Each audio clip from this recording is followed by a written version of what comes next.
Hello, on Forest Focus. As Nottingham Forest claim their first away win in the Europa League this season at Utrecht, thanks to Igor Jesus' late goal. That makes it 6 wins in 11 under Ndoye, and this Forest up to 8th in the Europa League table as I speak. Should it have been more comfortable? Was it an improved performance? What did tonight mean for James McAtee? We'll discuss all that and more in the company of, first of all, Dan Cook. Dan, how you doing tonight, mate?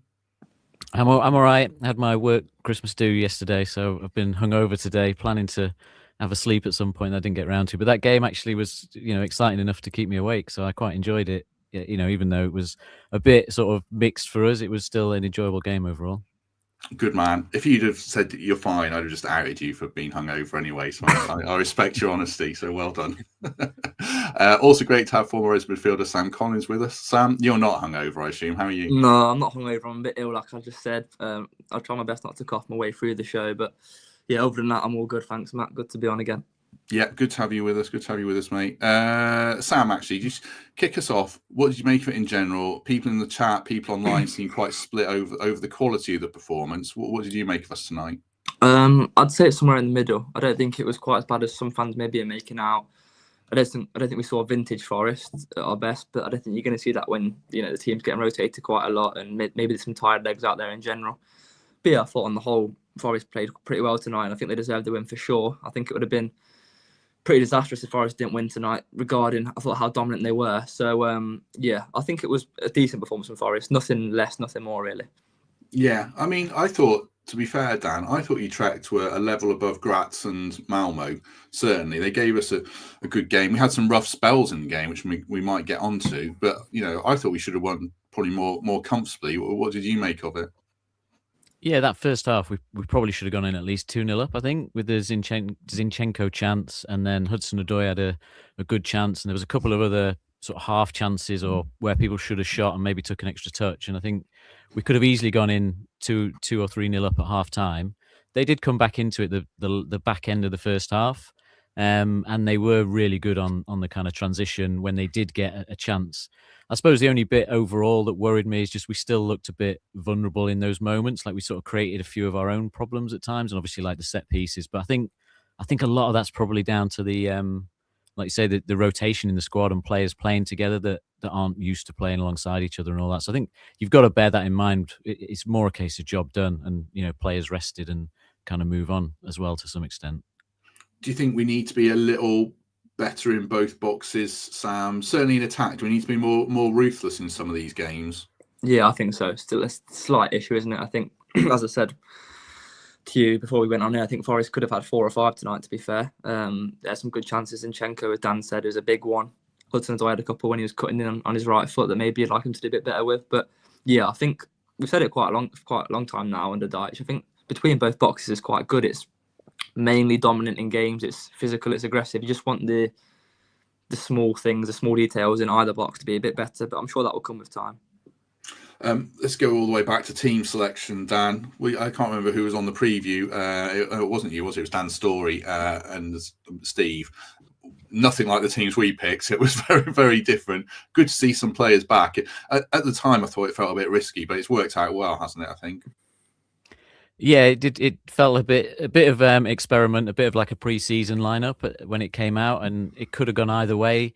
I suppose just with so many of those players that were in the squad, in the starting 11, haven't obviously kicked a ball. They've not even popped on as subs in the like Luiz and Zinchenko.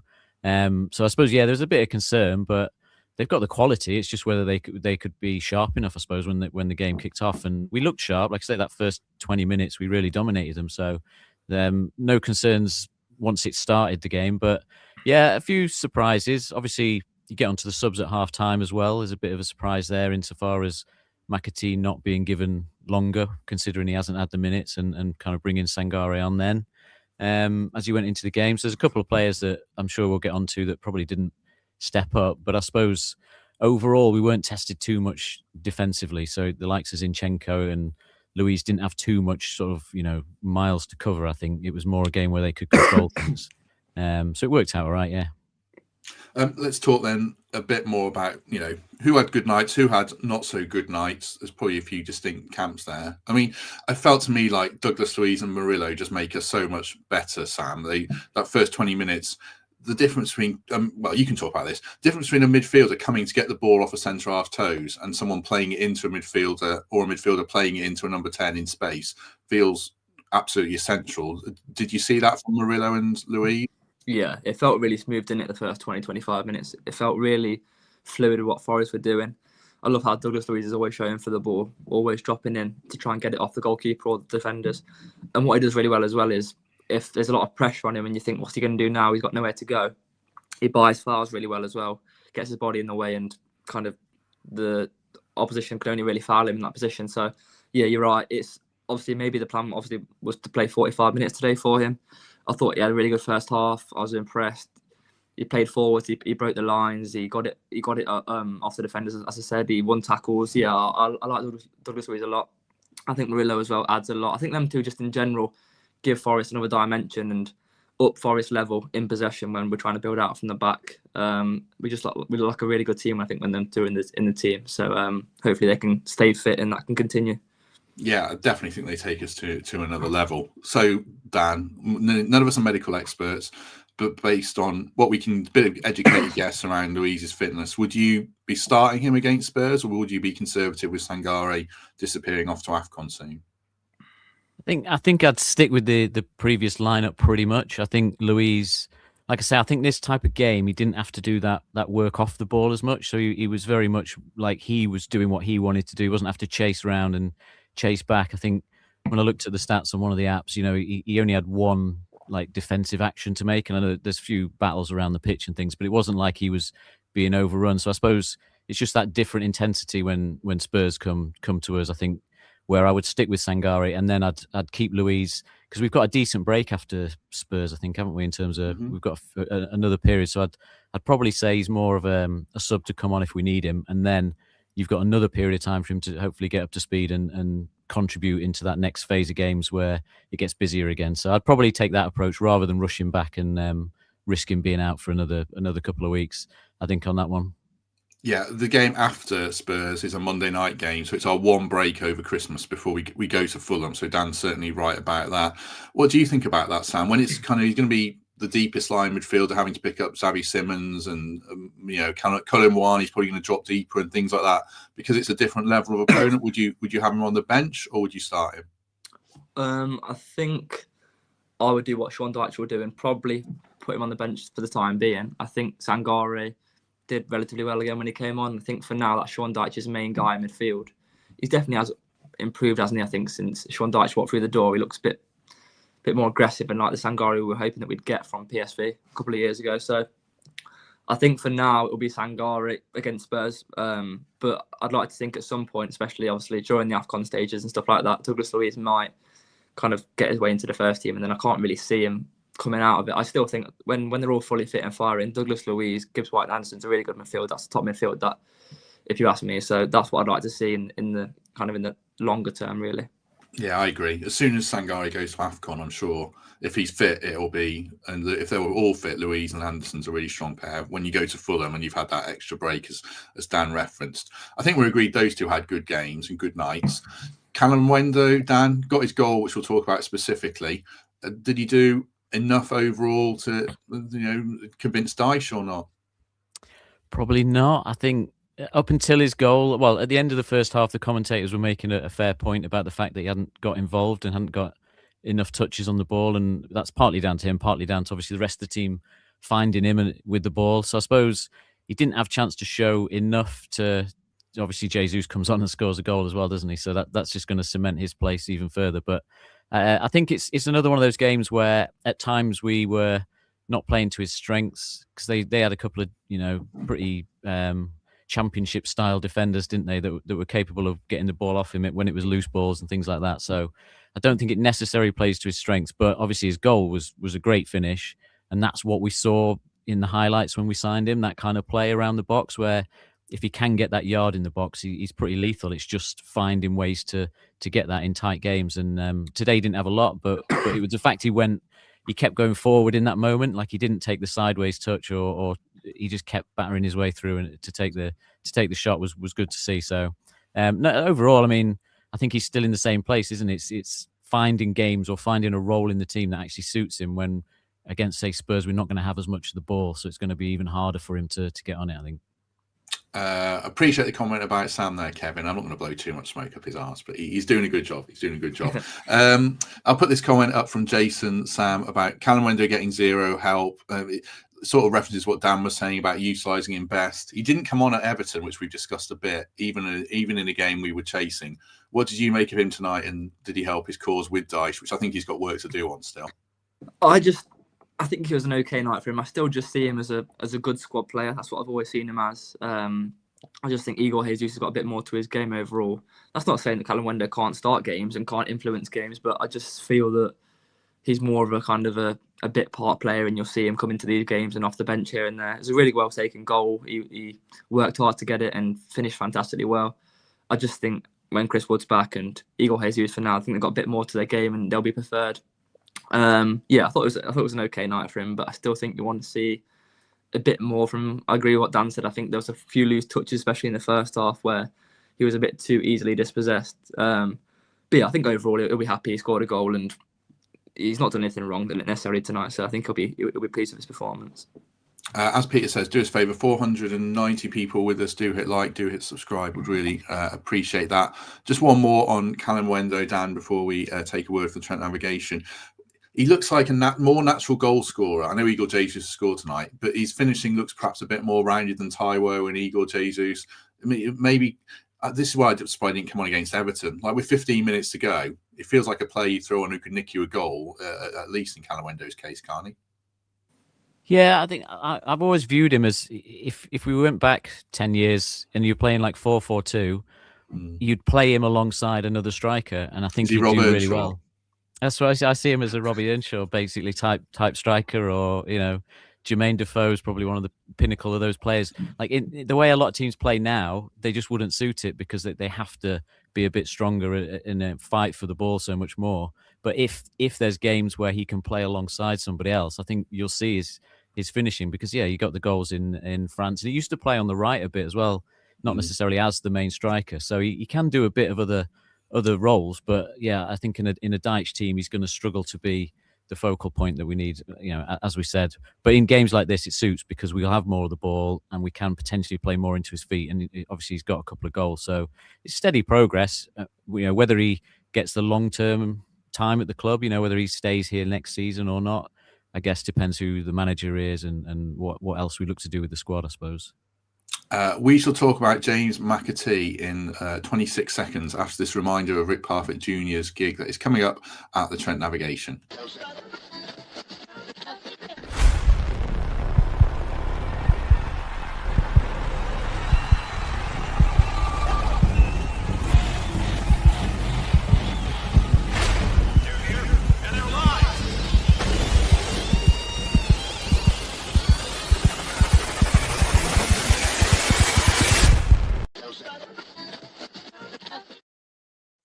Check out gigantic.com for tickets for Rick Parfitt Jr.'s gig Sunday, the 21st of December at the Nav. I'll try and get him on here, actually, because he's a proper Forest fan, so we'll discuss that.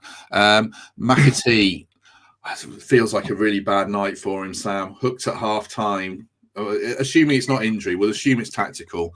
That feels like a bad night for him, doesn't it? Yeah, it does. As I said, assuming it's not injury or anything like that. I feel like every time I'm on this show, I kind of say the same thing about him. You want to see a bit more. There's flashes as always from him, but I thought we were maybe signing a different player to what we've got so far. I get that he's not played a lot of football and he's going to struggle here and there, but you just want to see those consistent performances from him. I know it's hard when he's not playing regularly, as I said, but it's worrying, especially the fact he did the pre-match conference with Sean Dyche yesterday. You'd like to thought he'd play a big part in today's game, but I thought he struggled again. Really, he kind of, in a few instances, took too long to play the ball or get that final pass off. I still like to see him kind of working a bit more hard in midfield, a bit harder in midfield and things like that. I still think there's a good player in there, and I hope that we'll see that at Forest. But it's worrying today. It feels like the third or fourth time I'm saying the same thing. You want to see more from him on these Europa League nights. What do you make of him, Dan? I thought he started the game quite well. Like, first 15, 20 minutes in good spaces, then a bit rough. And then I was surprised he came off. We'll talk more about that. But what do you make of his performance? Yeah, I think pretty much the same. Early on, he was involved in most of our good play, and he was linking up fairly well, more on the right-hand side. I guess maybe it was tactical insofar as they came into it the back end of the first half, and they were starting to get in behind the midfield. So maybe there was something tactical there that Dominguez offers. Obviously, that sort of extra effort, doesn't he, in midfield, that extra running and kind of awareness as well. And I thought Dominguez was important in our first goal in the second half, because he kind of pushed on into that sort of 10 position, probably not complete 10, but we kind of went long ball. Dominguez wins the knockdown, and then he kind of starts the play, and he did that a few times. I think Dominguez was just a bit better at reading where to be and kind of doing it going both ways, defensive work and linking up the play. So I think yeah, it is. I don't know where he goes from here, because again, these are the games where he's got to make an impression. Otherwise, when you go into Spurs or any of the other games we've got, they're all pretty tough games now. It's hard to see where Dyche is going to trust him if he can't get something out of him, more out of him in these games. So it's hard to see. I mean, confidence, he doesn't look completely settled. Those press conferences for the Europa League are always a bit awkward with as a player. I'm sure Sam will probably have a view on it. Sat next to your manager trying to answer questions, and obviously they asked the question about, like, you've had 3 managers since you've been here and all that, and trying to comment on those things. And he kind of said, "Oh, it's been good. I've learned things from it, but I can't imagine that's true. I'm sure it's been a bit of chaos and probably not ideal for him from what he was promised, especially coming into the club. I'm sure, he'd have seen playing in an Ange team as perhaps an ideal kind of system for him, and now it's a complete change. So there's lots of factors to it, but as we go forward, I don't think anyone's putting him into the starting 11 at the minute. We could do quite a lot on McAtee here. It's quite interesting. There's a lot of people saying he's rubbish in the chat, and I can see TC saying McAtee is rubbish. I can't believe he is, to be honest. I mean, he won the under-21 Euros with England. He's played at Man City. I think he's a good player. Before we get to where he goes from here, Sam, just specifically on being hooked, he's 23. I think you're 21, 22? 22, just turned 22. So very similar age. If you get hooked at half time in that circumstance, or specifically if he gets hooked at half time, it feels like a real hammer blow to his confidence. Should Dyche have given him 15 minutes just out of psychologically, or are we being too kind and this is a cutthroat world of professional football, suck it up and get on with it?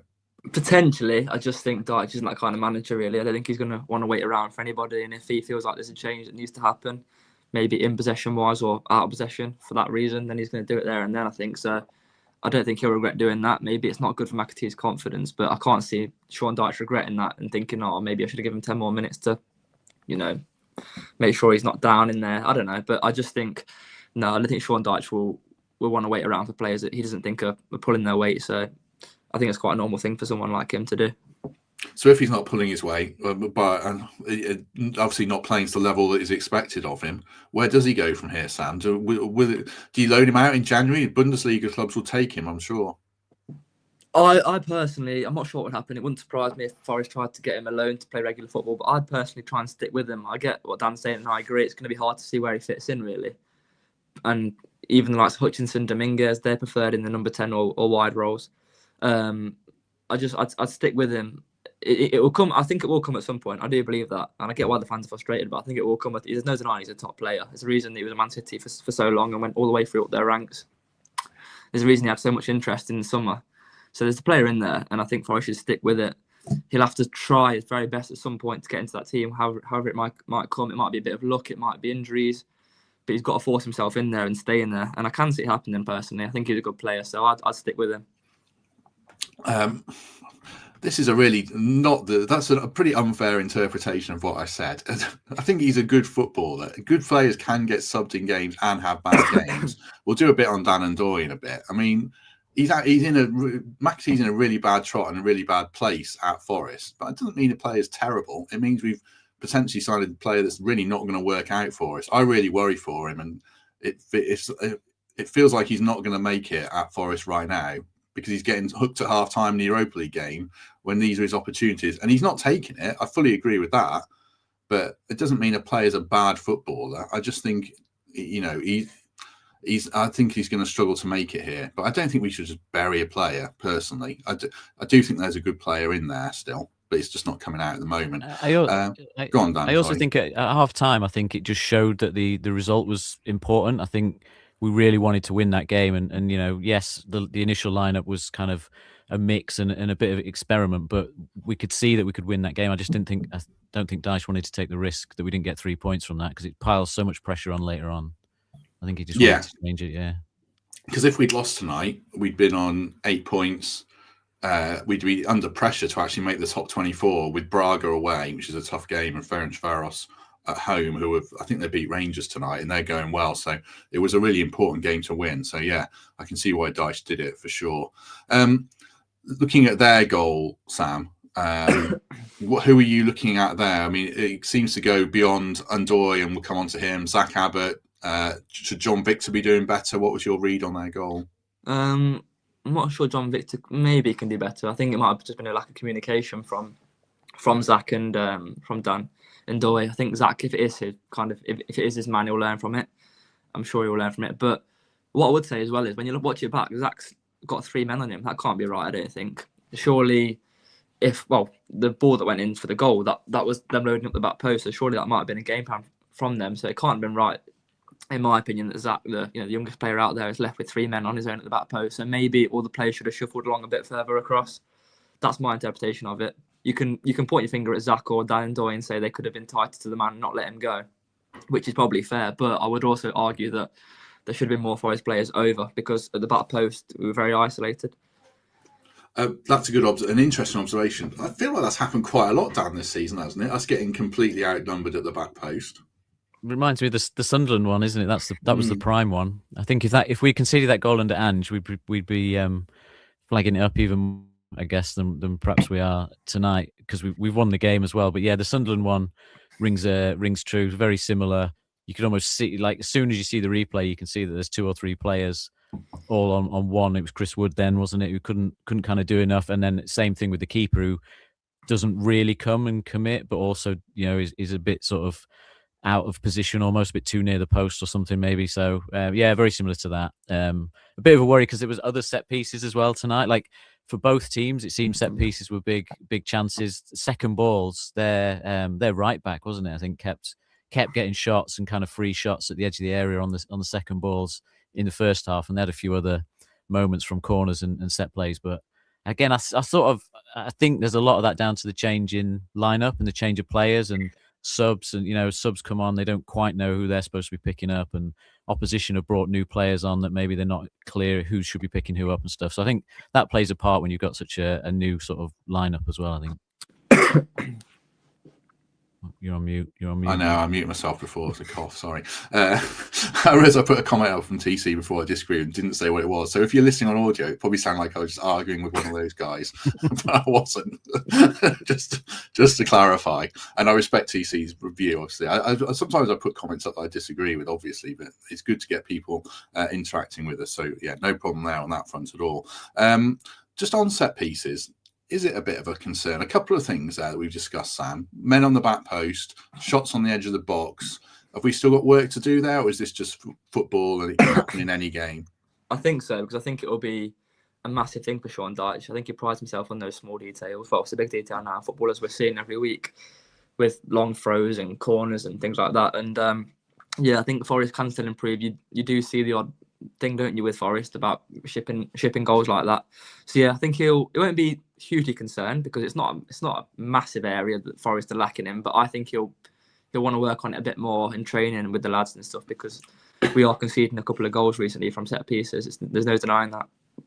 Let's talk about John Victor then. Someone's in the comments, we've got to talk about John Victor in depressing senses. I mean, did he have a bad night, Dan? Or is it the case that we've got it in our heads that he's not very good, and we see everything he does is highlighted because we've kind of talked about his negatives, or was he all right tonight? Again, what did you think?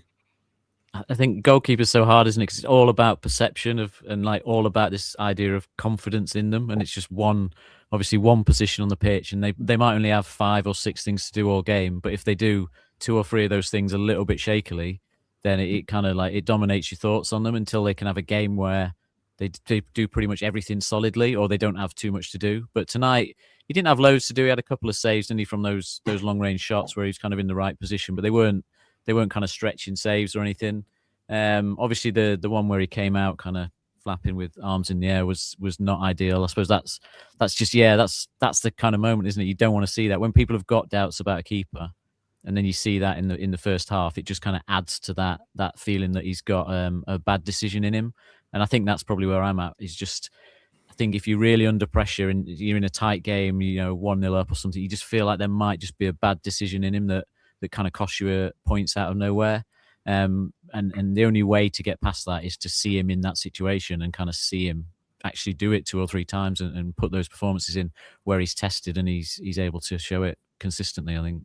Yeah, I think that's the thing about him, to be fair, Sam. If he was in a Premier League game, I'd be really nervous. When he's steaming out after 20 minutes and the momentum really swung after that, I don't know if it's because of that, but one bad choice that could easily end up in our goal. He makes some decent saves after that. His kicking wasn't great. Goalkeeper's a really difficult position to judge, but would you be feeling confident with him behind you relative to Sells or not? Probably not. It's a strange one because he does things that are really impressive at times. Like, he'll look sometimes uncomfortable on the ball, and then he'll zing it 60 yards straight into Ndoye's feet, and then you see him kind of charging out nowhere near the ball. I don't know. It's a strange one. Obviously, the pass at the end as well, by the way, which could have led to a chance with a couple of minutes to go. That was a loose pass. Yeah, I think the main thing with the goalkeeper that you'd want, and Sean Dyche will want, is you want your goalkeeper to know. You want to know what the goalkeeper's going to do. You know what you want to know what you're going to get from them. And I don't feel with him at the moment. You know that you have that feeling. So that's probably the worry for him. I think with Sells you often do. I know Sells hasn't had an incredible season compared to last by his standards, but I still think he's reliable. You know what you're going to get from him. And I think for now he's the far superior keeper. So yeah, I wouldn't say the John Victor's horrendous or anything like that, but I just feel there's a bit of nervousness around him, which I don't think Forest will want to continue with, especially in the Premier League and stuff like that. Yeah, he's not threatening Matt Sells' position. Matt Sells, by the way, missed out with a groin injury tonight, so hopefully it's a precaution because, like I said, I'd much rather see Sells back in goal on Sunday. Thank you very much to John Salt, by the way, for the £5. What a win in the ground, absolute magic. Dutch fans amazing. Incredible atmosphere. Great that you were there, John. I think a few of the lads went over it but didn't have tickets. So, yeah, for those who were there, fair play to them. The tunnel to the ground looked incredible. I don't know if anyone saw the video that Forest put out, like an epic walk through absolute misery to eventually emerge and see the stadium. Right, let's talk a little bit more about just how we responded to the goals, Sam. When it went to 1-1, did we react well? I know we go on to win it, obviously, but did we create enough bar that one chance for you or not? Initially, no, I don't think we did react well. It kind of stunned us a little bit, I think, for 5 or 10 minutes, and they looked like they were going to be the team that scored the winner. But then a bit of magic. I'm sure we'll get onto the goal shortly, but it just took a bit of magic from Gibbs White, didn't it?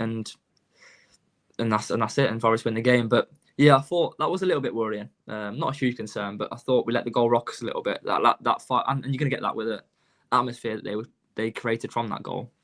But I thought that Forest's reaction initially wasn't great, but all that matters is Forest won the game. It doesn't really matter about Forest's kind of initial reaction as long as they didn't concede and won the game, which they did, so happy days. And a good goal to win it as well, as Sam said there, Dan. Igor Jesus, bring a couple of the big guns off the bench and go on to get the win is what we want, isn't it? Yeah, was that his only touch, I think, wasn't it? One touch, one goal. One touch, one yellow card. Yeah, later on. Exactly what he probably wanted. He's going for Golden Boot in the Europa League as well, isn't he? So I'm sure he loves that as well. But I think, yeah, it was Gibbs White, good pass. Hudson-Odoi, obviously making that run in behind, which we don't sometimes seem to do enough of and find. And then Ndoye gets enough on his header to obviously make sure that the ball's not easy for the keeper to keep hold of. And yeah, good finish. So, like you say, we weren't creating loads up till then. It felt like it might peter out and just become like a frustrating draw. So it is a big moment and a big win. And yeah, you can't really fault Jesus for those kind of positions. He does seem to get in the right place, especially when balls are coming across the box. He's done it a lot, hasn't he? Like Swansea in that cup game as well. Like he always seems to be on the end of things, rebounds, which is definitely something that you need to see in the striker. So yeah, I can't think that it's changed anything about his kind of role in the team. I think he just came on, did the job, and it's the difference maker, I suppose, is that we've got that quality in Europa League where the teams we come up against don't really have those players to bring on and kind of give us any more problems than we had. Just on that, Matt, by the way, that's a really good point Dan said there. And I thought it when Forest scored the goal. I thought with the pace Hudson-Odoi has and Ndoye has, who I thought wasn't at his best tonight and hasn't been for a while now, but with the pace they have in Gibbs White and Anderson's vision, Dan spot on that run is a killer for fullbacks, and we should use it a lot more than we do. Sometimes I don't really get why Hudson Ndoye sometimes and Ndoye, they're both very good players on the ball. We know that, especially Hudson Ndoye, but they often wanted to get it to feet and then take the fullback on. But you can beat your fullback by running behind him as well. Doesn't have to just be facing him up. So it's a good point. That I think the one time we saw it tonight, and I think we should see it a lot more than we do. Hudson Ndoye making that running behind, and someone like Gibbs White finding him. I think that can be really effective for Forest. So that's something I'd like to see a bit more. Just on Igor Jesus, Sam. Excuse me. Both of us got coughs. We've had this conversation where I've said, I don't know if he's a natural goal scorer, but then I could be completely talking bollocks as normal, because against Betis, he scored 2 really good goals. He's scored against Swansea a couple of tap-ins, another one tonight. Those are striker goals. The one against Wolves is a striker's goal. Maybe I'm completely wrong. He is a natural goal scorer, and the problem is we're not creating enough chances for him. I think, I think he is. He's a very. He's kind of your typical South American striker, where he's a bit of everything, really. He is sometimes a little bit, I'm not sure clumsy is the right word, but scruffy maybe with what he does. But he does seem to score the odd goal, doesn't he? Definitely chips in with his fair share of goals. He's not often the most tidy player. He's aggressive, he's quick. He relies often on his pace and strength and things like that. But yeah, I think he can be a good goal scorer for us, Matt. I think you've probably got a point. He's not going to be scoring 15, 20, 25 goals a season. I don't think he's that kind of goal scorer and that prolific, but I think he definitely has a role to play. And I think that in these kind of games, there's no reason why he can't keep scoring for Forest and can't keep helping the team win. Yeah, he's a good player. I've seen one of the comments there. It's not one of my pseudonyms, that, Mr. Dan. No. I don't think he's a complete goal scorer. I sometimes realise I do occasionally talk bollocks. Let's talk about Dan Ndoye then. He's the one that has really got a lot of criticism tonight. He didn't play very well again, Dan. People are questioning not so much his form. I think a lot of people online now are questioning sort of McAtee. Is he going to make it here? I mean, I've got a view on it, but what's your view? I suppose when you get in this position with these players, like I don't question their sort of quality, because I feel like when you get to his kind of age and his experience and all that, he's kind of got the skill set that he's got. It comes down to like the decision making, the motivation, and the job that you're doing in the team. And at the minute, he just doesn't seem to be enjoying what he's doing out there. Almost, it's like he doesn't have the confidence, or he doesn't have the energy. There's something off with I think what he's doing in the team, and I don't know if it's because he's being asked to do something he doesn't particularly want to do, if you know what I mean. And I'd struggle to put my finger on what that is, but I think he's potentially having to play more as like a traditional winger than he perhaps wants to. I think he's good in the central areas. I think he wants to be closer to the striker and involved in like the knockdowns and the flick-ons and being able to make passes, whereas I think he's being asked to basically, like Sam said, go one-on-one with his fullback and try and beat him and get a crossing. And I'm not sure that's his natural game. I think when I thought he'd be a good Elanga replacement, that's like last season Elanga was playing that free floating role under Nuno. Like Hudson Ndoye would hug the touchline and Elanga would float along, and I think Ndoye would maybe suit that better than just saying to him, you're a winger, basically you need to beat your man and put a cross in. But that, he can still show more than he showed tonight. I'm not trying to defend him in that respect, because I think he, like I say, the confidence and the kind of the physical side of it as well, I think he seems to be struggling with, which I think we've said from the start, is that even in early games he seemed to be struggling with the kind of up and down nature of the Premier League. And it just seems like he does need a break from the team for me. And I think he's in that position that Elanga was last season, where everyone was calling for him to have a bit of a break. And, in the long run, it worked out. So I'm not doubting his quality or his potential to get into this team and be a good player. Because like I say, I don't think as a player, you suddenly become good or bad overnight. It's about whether or not he can find his way into a role in the team that he's going to thrive in, I think. Yeah, I definitely wouldn't have him in the team against Spurs at the weekend. It'd be Hutchinson and Hudson Ndoye on the wings for me. Me and TC are friends again, so I'll put this other comment up. He says Dan Ndoye rips it up internationally. Must be something else going on. That was one of the things I was going to say. I mean, every time he goes away on international break, he scores, gets an assist. He was Switzerland's best player in the Euros. He had a really good season at Bologna, played in the Champions League. Napoli wanted to sign him.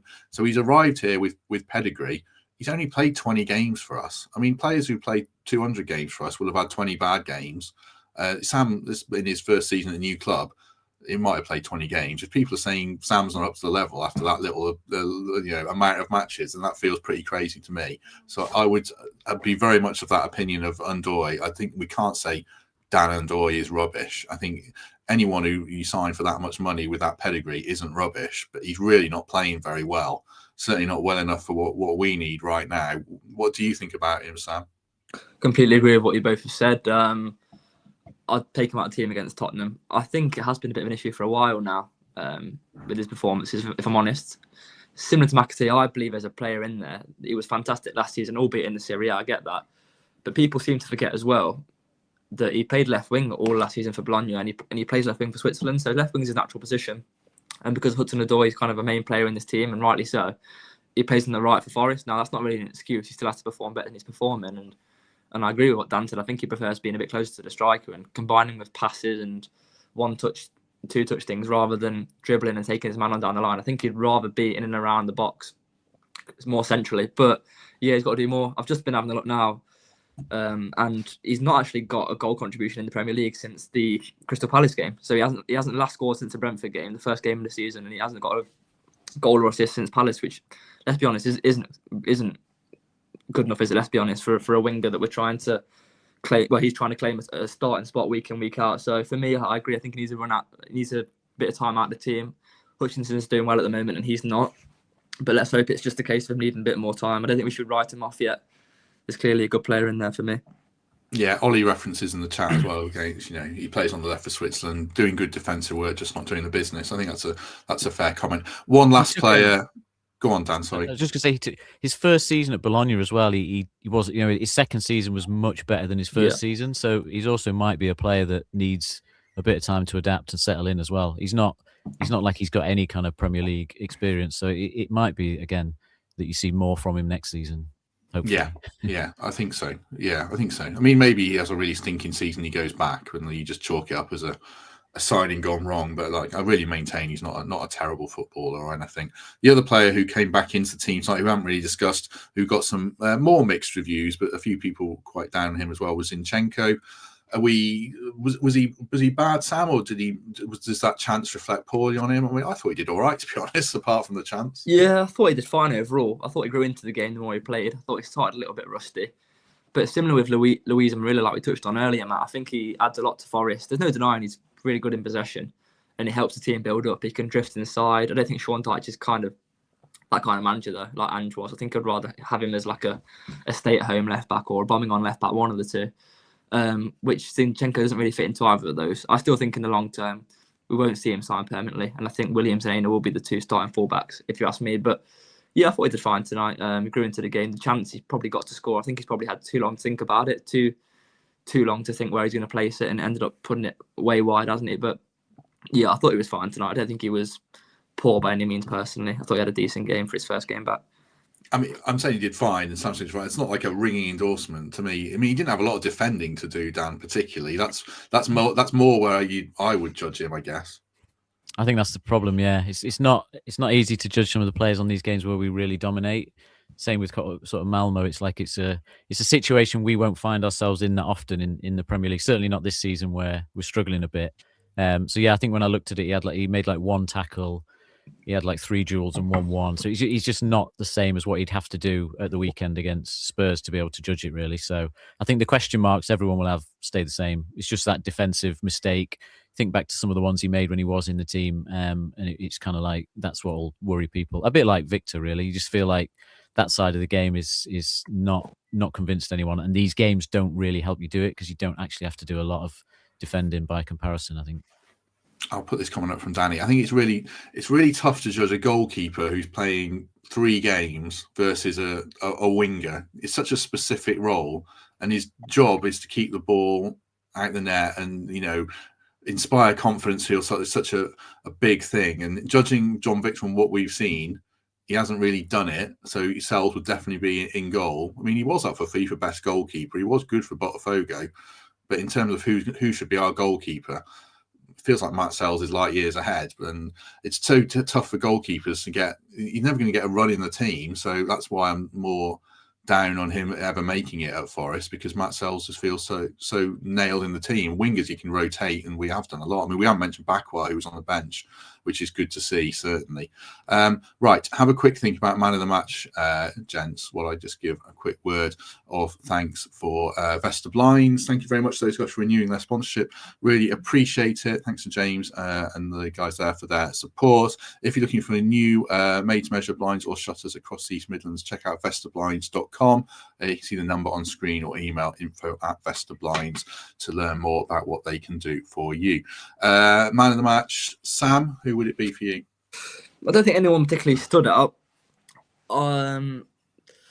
Mine's between two. I like Douglas Luiz in the first half. He didn't play the full game, so I'd say between Hudson and Ndoye, who I thought was sharp all night. Obviously, really good run for the second goal for the winner. Started really well.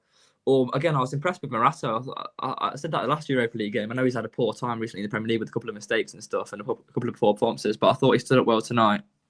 I'll go Hudson Ndoye if he had to push me down to one. I thought he was sharp tonight. I thought he was like the player we know he can be. So yeah, I'd say he was the best player for Forest tonight. It's interesting. There's a few contenders for me. Not like Sam says, no one was like amazing, but I thought Luiz, if he stayed on, would have been. I thought Murillo had a really good 70 minutes. The other one probably because I thought Dominguez was quite a bit of a driving force and had a good steady game. I can see Dominguez getting some love in the chat. So I'd probably give it to Dominguez because he just stayed on longest. But all three of those guys feel like they've had good nights to me. What about you, Dan? I think I'd have gone Dominguez. I think Hudson-Odoi might sneak it for the assist, I suppose, or near assist at the end. But yeah, I think Dominguez, in that early part of the second half, I think he did really well playing, like I said, that link-up play and getting on the end of the balls as well as doing his defensive work and his energy all round. And he was captain for the night, wasn't he, as well? So I think it probably was one where he stood up and kind of showed he was a bit above the level, if you like, throughout the game. So yeah, I'd go Dominguez, I think. Just a quick one, sorry, Dan. I was going to ask you. Obviously, Morato played again tonight, didn't he? And he's played a lot of Premier League minutes recently. Are you surprised the fella to your left there, Willy Bolly, he's not getting a look in, is it? He's not getting a look in. Dan will be. I'm going to have to get a new poster. Well, it genuinely is a bit of a strange one, isn't it? Because I'm not saying Dyche should have loved him, but I thought he'd be a player that Dyche, wouldn't mind starting in these kind of games. A big centre half, you know what you're going to get from him. But he's not seeing any football, is he? And I thought tonight might be a game where he finally comes in. So are you surprised to see that or not? I'm sort of not now after, I feel like he just hasn't had enough football lately, has he? Like even last season, he only played about, I don't know, one game and a couple of 10-minute sub appearances, didn't he? So I suppose it's just, even I'm at the point where, I think when he was good, he was a great defender, the type of team we were at the time and all that. But where we are now, it's hard to see that you trust him to come in and be up to speed. Yeah, I think if you could give him a run of games, and if he could do that, I think he would do a job. But yeah, I think Morato also just offers that bit more on the ball, doesn't he? Which he's got a mistake in him, but yeah, in a game like that, he probably, when you're going to be on the ball more, I think it helps in that way as well. Yeah, I think back to that Swansea game, and he struggled. That was a game. Yeah. That was a game in isolation. But I was going to reference Swansea. And I'll just respond. Robert's comment here: don't bring up Utrecht. They were Championship at best. I agree they were like a Championship level team, but you can go to Championship teams and lose. We've seen us do that quite a lot, like Swansea, Blackpool, teams like that. I like their left back. He was good. He was bigged up pre-match, wasn't he? But he was decent, wasn't he? He was everywhere. Yeah. Yeah, and the central midfielder, I can't remember his name, who Michael, the lad on the opposition show, bigged up. I thought he was decent. They had 3 or 4, fairly good players. The guy who pinged that ball out that created a chance as well. Yeah, they were a Championship level team, but you go away there, they were right up for the games. They had to win. But I think we came through it, and you take the win and you move on. I thought we played okay. I thought we played better than we played at Wolves, and obviously better than we played at Everton. So I'll take it, certainly. Just final thoughts then to wrap things up. Dan, thoughts on Spurs up next? Big old game. Be great to ease a few Premier League nerves with another win, wouldn't it? Yeah, it could be the ideal game for us, I think being a little bit of the underdogs, a little bit unfancied, and with something to prove on the back of that Everton game, and at home, obviously, being massive. So I think there is a chance for us. They're a decent side. They're quite effective, the way that they play under Thomas Frank and all that. they won't be easy to get into. But I think it could fall in our favour. And what's probably the best outcome from tonight is the players coming back from injury. The fact that we are seeing a bit more in terms of options with Zinchenko or Luiz. I think that's got to be probably the main positive aside from the result tonight, is that we might have a few more options going forward, hopefully. Ollie asked about a few people commenting on AFCON. Ollie says, are we only losing one to AFCON? And to my knowledge, I think Sangare is the only frontline player. I don't know about Willy Bolly actually, but Someone's saying today he might be off, so he might get himself a trophy if they win it again. Nothing at Forest, but he gets come back flying, get some games for us. Yeah. How are you viewing this Spurs game, Sam? Yeah, I think it's a big one, to be fair, Matt. I think after two pretty underwhelming games against Everton and Wolves, a big performance is needed. I'm hoping we can see that. Excuse me. I think it's a big game. I can see, I've said it a few times on this show and it's not happened, but I can see Forest winning it. I think if we're fully at it at the City Ground, I think we can really get at Spurs. It's going to be interesting how they set up with Thomas Frank, because typically away from home, he kind of shuts up shop, doesn't he, and gets 10 men behind the ball. So we'll see what happens with that, whether Forest will have a lot of the ball or it'll be quite even. But I fancy Forest, I really do. I think Forest are our favourites going into the game as well, which is interesting.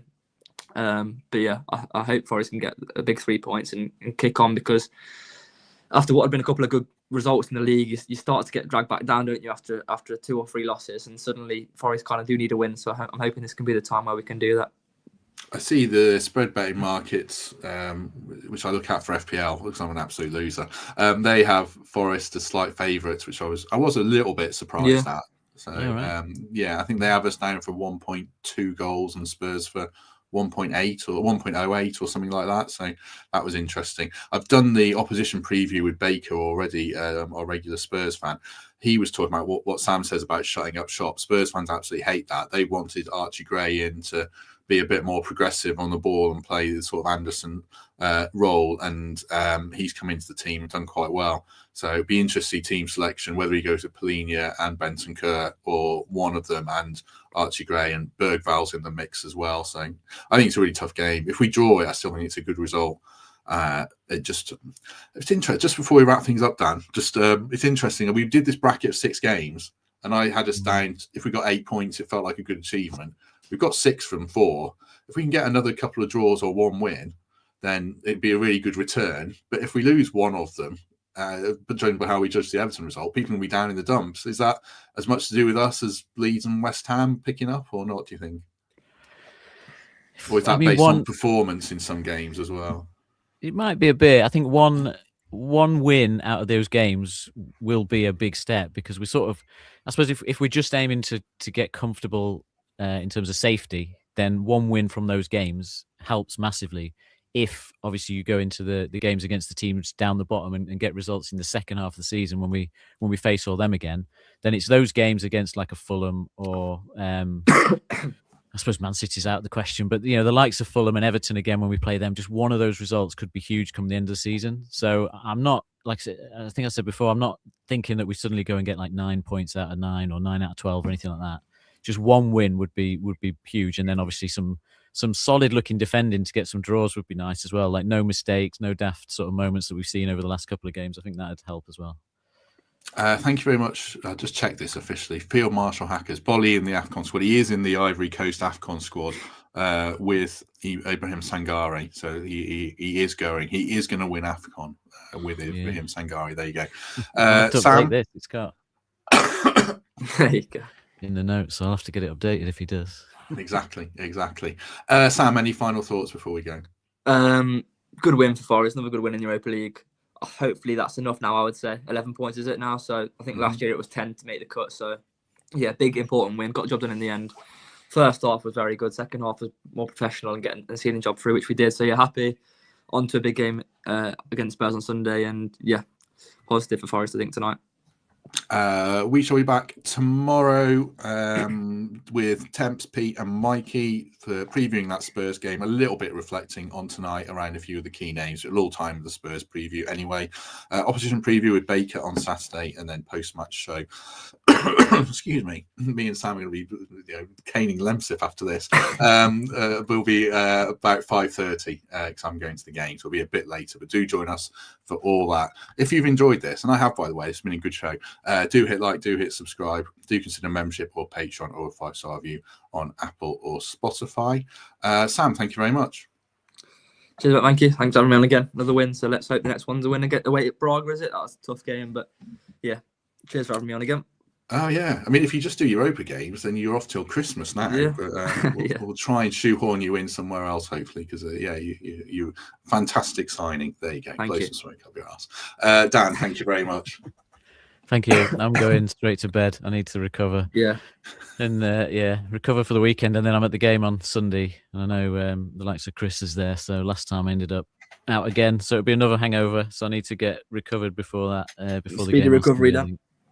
Don't, it's sort of self-inflicted. Speedy recovery. Speedy recovery to you, and to me, not speedy recovery to Dan. He was out till 3 a.m. with Chris last time, so lacking sympathy, especially in our dotage, Dan. I mean, we're getting on a bit. It is horrible these days. Yeah, horrible. But you still do it. I've got one quick question that I forgot that I was going to ask because we had a nice win. Almost a yes or no question. Which music is better, Champions League or Europa League? If you know the Europa League tune. Champions League by a mile, isn't it? Is it not? I quite like this Europa League song. It's growing on me. Champions League is the classic that is, in your head and from your youth. But I don't know, Europa League's decent, isn't it? Go on, Dan. I agree. I think Champions League's just got the history on it. It's got the history. It's been around a while. People have it at their weddings and all sorts of stuff, don't they? Whereas the Europa League, it's new to me, but it's quite dramatic when they kick off the show with it and stuff. Exactly. There's 500 people still with us. Don't do it in the chat because we'll be gone in 30 seconds. If you want to put it in the comments, put Europa League or Champions League. I think once you hear the Champions League anthem next season, Matt, at the City Ground when we win the Europa League, you'll say that one's better. So just wait for that one for now. That was a perfect note to end on, but go on. Sorry. I was going to say, is it too late? Well, you've got people still here. To ask Sam a question on midfield. Go on. Well, when we see Luiz play like tonight and he wants to dominate the ball, he's like so involved in the game. Do you have any concerns with him and Anderson together in midfield? Because Anderson wants to do the same thing. And I think back to that Bournemouth game where they had occasions where they were in the same place and clashing. Like, someone said that in the chat. Yeah, that was a good comment. Do you know what I do? Yeah, I do see slight issues with that. I think you're right. I think in the games where it's gonna be more physical, maybe like your Arsenals or Liverpools or more less on the ball, shall I say? Maybe you would need Sangare or Yates, but you go around it two ways. You could probably bring a Sangare in instead of Douglas Luiz, which I still find hard to do because I really rate Douglas Luiz. I really rate Douglas Luiz. I think once he's fully fit and firing, that's one of the best players in the squad for me. Or you stick with Anderson in midfield and you push Gibbs White out wide. But yeah, it's a good point, Dan. I think in certain games that can't be in midfield. I agree. I think it could be easily bypassed, I think, from a defensive point of view. But Anderson, I've got to say, Anderson's defensive output, I think, gets slept on. I think he's a very good tackler, interceptor, reads the game well. So, yeah, but I do agree. I think that could be a slight issue in certain games this season.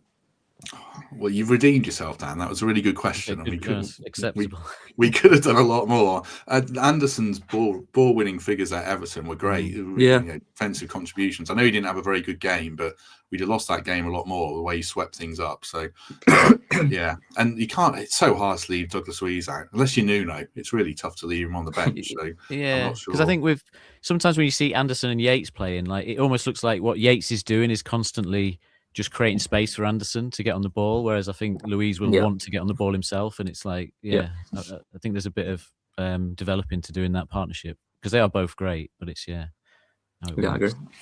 But they're not Gerrard and Lampard, are they? You can work something out, can't you, Sam? Yeah, you can work something out. I think they're better than Gerrard and Lampard potentially as well. I'll have to say. No, big shout, maybe who knows? But no, I think it's true what you're saying. I think Anderson and Luiz could get in each other's way. Something to think about. I'm sure they'll find a way of doing it. I'd rather Luiz getting the ball a bit deeper and Anderson a bit higher, personally, if it was to be the midfield. But I still believe that will be the midfield three, hopefully, when they're all fit. I see that being the best midfield for sure for Forest. I think Luiz, Anderson and Gibbs White I think that's top four midfield, personally. I think that's a really, really high level midfield. So I do want to see it. But yeah, that makes a good point. Yeah, it shouldn't be a midfielder that's in a relegation battle. So if we can keep him fit, then keep him fit, keep Luiz fit by that I mean, and hopefully things will really turn. But like I say, we are back tomorrow at noon. Do join us for that. Really enjoyed this, so do hit like before you go. If we don't see you tomorrow, we shall see you soon.